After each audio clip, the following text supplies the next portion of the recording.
Ketika air mendidih, air akan berubah menjadi uap air. Namun, air dapat menguap pada suhu berapapun, termasuk pada suhu di bawah 100 derajat Celcius.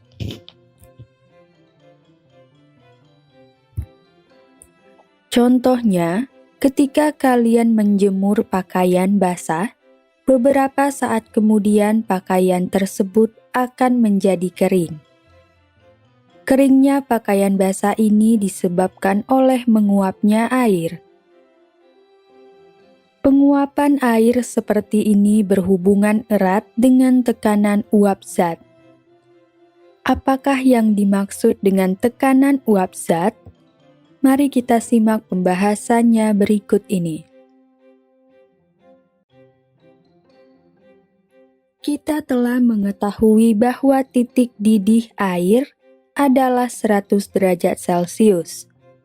Artinya, ketika molekul air telah mencapai titik didih tersebut, molekul air yang berada dalam wujud cair akan berubah menjadi wujud gas sehingga menghasilkan uap air.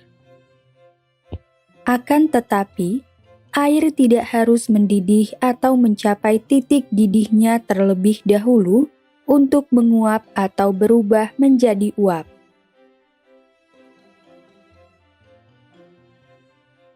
Pada kenyataannya, rambut yang basah akan kering akibat penguapan meskipun air pada rambut tidak mengalami pendidihan atau tidak mencapai titik didih.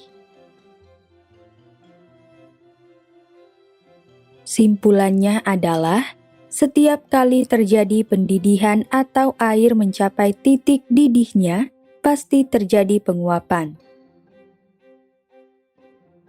Namun, setiap penguapan belum tentu disebabkan oleh pendidihan. Penguapan dipengaruhi oleh suhu, tekanan udara, dan kelembapan udara. Contohnya, pakaian basah yang dijemur dapat menjadi kering. Dalam proses pengeringan pakaian basah terjadi penguapan. Namun, pakaian basah tidak dapat mengering jika ditempatkan di dalam ruangan tertutup. Hal ini disebabkan dalam ruang tertutup, kelembapan udaranya lebih tinggi sehingga jumlah molekul air di udara juga lebih banyak dibandingkan ruang terbuka. Hal ini menyebabkan ruang tertutup menjadi jenuh oleh uap air sehingga akan terjadi pengembunan. Selama penjemuran pakaian basah di ruang tertutup, akan terjadi penguapan yang bersamaan dengan pengembunan dari uap air di udara. Dengan demikian, dapat dikatakan bahwa akan terbentuk kesetimbangan dinamis antara pengembunan dan penguapan. Pada kondisi kesetimbangan dinamis, laju pengembunan sama dengan laju penguapan. Dengan kata lain, jumlah partikel air yang berubah dari wujud cair menjadi uap akan sama dengan jumlah partikel air yang berubah dari wujud uap menjadi cair. Kesetimbangan yang terjadi akan menimbulkan tekanan yang dihasilkan oleh uap jenuh yang disebut sebagai tekanan uap zat. Tekanan uap pelarut murni. Tekanan uap yang dihasilkan oleh air dapat disebut sebagai tekanan uap pelarut murni karena tidak ada zat terlarut di dalamnya. Tekanan uap pelarut murni juga dapat mendeskripsikan tekanan yang dihasilkan oleh pelarut selain air yang berada dalam keadaan murni atau tanpa adanya zat terlarut, seperti etanol. Besarnya tekanan uap pelarut murni bergantung pada jenis zat dan suhu. Pelarut murni dengan gaya antar molekul kuat sukar menguap sehingga memiliki tekanan uap yang relatif rendah. Contohnya adalah glikol dan gliserol. Sementara itu, pelarut murni dengan gaya antar molekul lemah mudah menguap sehingga memiliki tekanan uap yang relatif tinggi. Contohnya adalah etanol dan ether. Dengan demikian, dapat disimpulkan bahwa makin lemah gaya antar molekul dari suatu pelarut murni, makin tinggi tekanan uap yang dimilikinya. Tekanan uap suatu pelarut murni akan bertambah jika suhu dinaikkan. Kenaikan suhu menyebabkan peningkatan energi kinetik dari molekul-molekul pelarut murni. Akibatnya, lebih banyak molekul-molekul pelarut murni yang dapat meninggalkan permukaan cairan dan berubah menjadi wujud uapnya melalui penguapan. Hal ini mengakibatkan tekanan uap pelarut murni tersebut akan makin besar. Tekanan uap jenuh air dinyatakan dalam satuan milimeter merkuri atau dituliskan sebagai mmHg. Berikut adalah tabel yang menunjukkan tekanan uap jenuh air pada berbagai suhu. Tekanan uap larutan. Jika pelarut murni ditambahkan zat terlarut, terdapat dua kemungkinan yang dapat terjadi. Pertama, jika zat terlarut bersifat tidak mudah menguap, uap di permukaan larutan terdiri dari uap pelarut. Kedua, jika zat terlarut bersifat mudah menguap, uap di permukaan larutan terdiri atas uap zat pelarut dan uap zat terlarutnya. Ilustrasinya adalah sebagai berikut. Seorang ilmuwan asal Prancis bernama Francois Marie Roald melakukan penelitian terkait dengan komposisi uap dalam suatu larutan. Roald menemukan bahwa tekanan uap suatu komponen bergantung pada fraksi mol komponen tersebut dalam larutannya. Tekanan uap zat A sama dengan fraksi mol zat A dikali tekanan uap murni zat A. Jika komponen zat terlarut sukar menguap, uap di permukaan larutan hanya terdiri dari uap zat pelarut murninya. Hal ini menunjukkan bahwa tekanan uap larutan sama dengan tekanan uap pelarut yang bergantung pada fraksi molnya. Dengan demikian, persamaan Roald dapat berubah menjadi seperti berikut. Tekanan uap larutan sama dengan fraksi mol pelarut dikali tekanan uap pelarut murni. Karena fraksi mol pelarut kurang dari 1, tekanan uap larutan akan lebih rendah daripada tekanan uap pelarut murninya. Hal ini menunjukkan bahwa zat terlarut yang sukar menguap akan menurunkan tekanan uap pelarutnya. Selisih antara tekanan uap pelarut dan tekanan uap larutan disebut sebagai penurunan tekanan uap yang dilambangkan dengan delta P. Penurunan tekanan uap larutan sama dengan tekanan uap pelarut murni dikurang tekanan uap larutan. Besarnya nilai penurunan tekanan uap larutan yang terjadi dapat dihubungkan dengan fraksi mol zat terlarut. Penurunan tekanan uap larutan sama dengan tekanan uap pelarut murni dikurang dalam kurung fraksi mol pelarut dikali tekanan uap pelarut murni.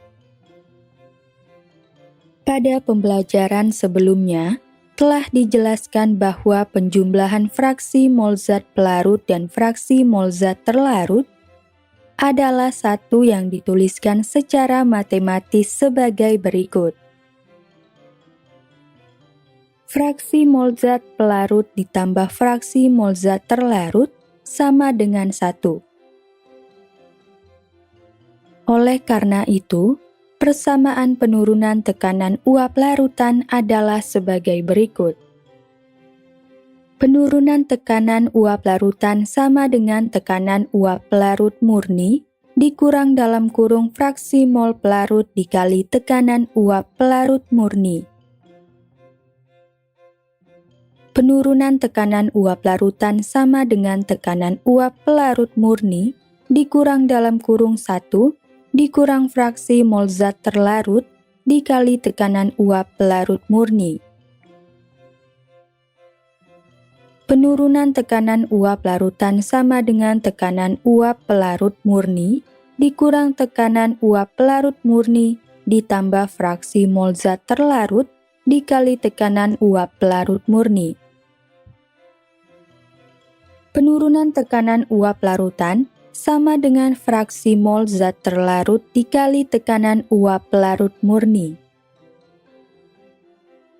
Untuk lebih memahami penurunan tekanan uap larutan, mari kita perhatikan contoh soal dan pembahasannya sebagai berikut.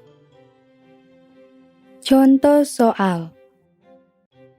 Tentukan penurunan tekanan uap larutan yang terdiri dari 9 gram glukosa yang dilarutkan dalam 900 gram air jika tekanan uap air pada suhu 20 derajat Celcius sebesar 17,5 mmHg atau MrH2O sama dengan 18 gram per mol dan Mr glukosa sama dengan 180 gram per mol. Jawab, untuk menentukan penurunan tekanan uap larutan glukosa, kita dapat menggunakan rumus berikut. Penurunan tekanan uap larutan glukosa sama dengan fraksi mol glukosa dikali tekanan uap air. Berdasarkan informasi dalam contoh soal tersebut, fraksi mol glukosa atau X glukosa belum diketahui. Fraksi mol glukosa atau X glukosa dapat ditentukan dengan cara seperti berikut. Fraksi mol glukosa sama dengan mol glukosa dibagi mol air ditambah mol glukosa. Karena mol glukosa dan mol air belum diketahui, kita dapat mencarinya dengan cara berikut. Mol glukosa. Mol glukosa sama dengan massa glukosa dibagi massa molekul relatif glukosa. Sama dengan 9 gram dibagi 180 gram per mol. Hasilnya adalah 0,05 mol.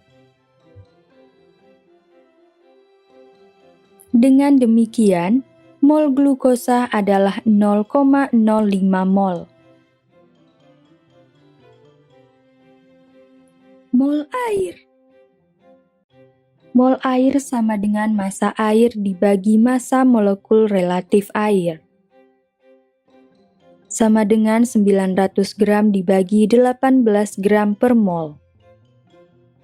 Hasilnya adalah 50 mol. Dengan demikian, mol air adalah 50 mol.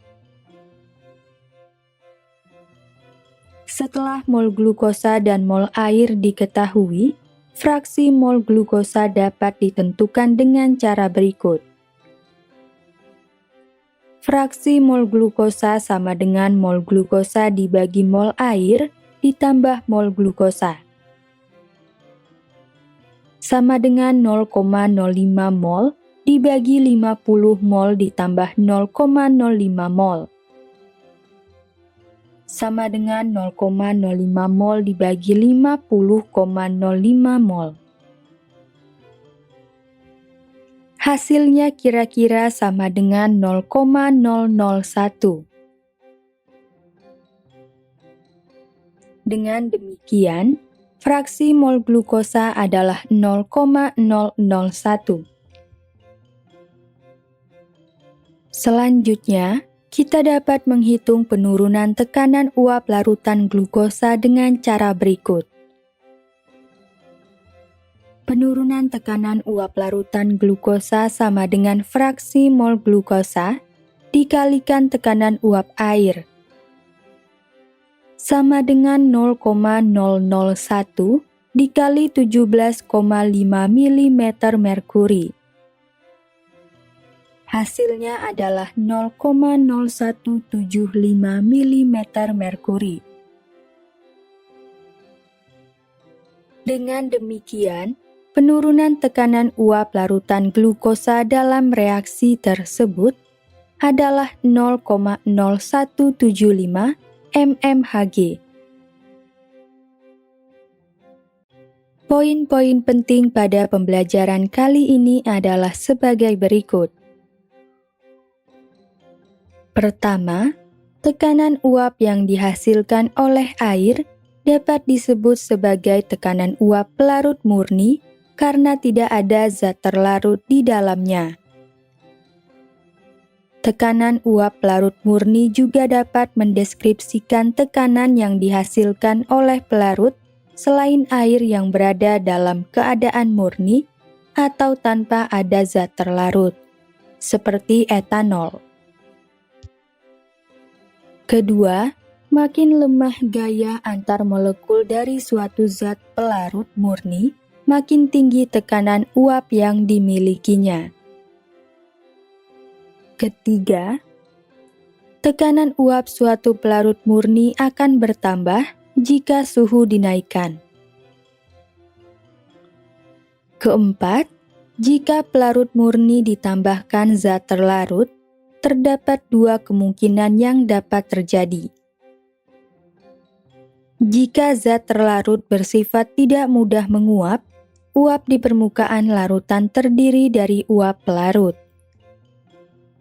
Jika zat terlarut bersifat mudah menguap, uap di permukaan larutan terdiri atas uap pelarut dan uap zat terlarutnya.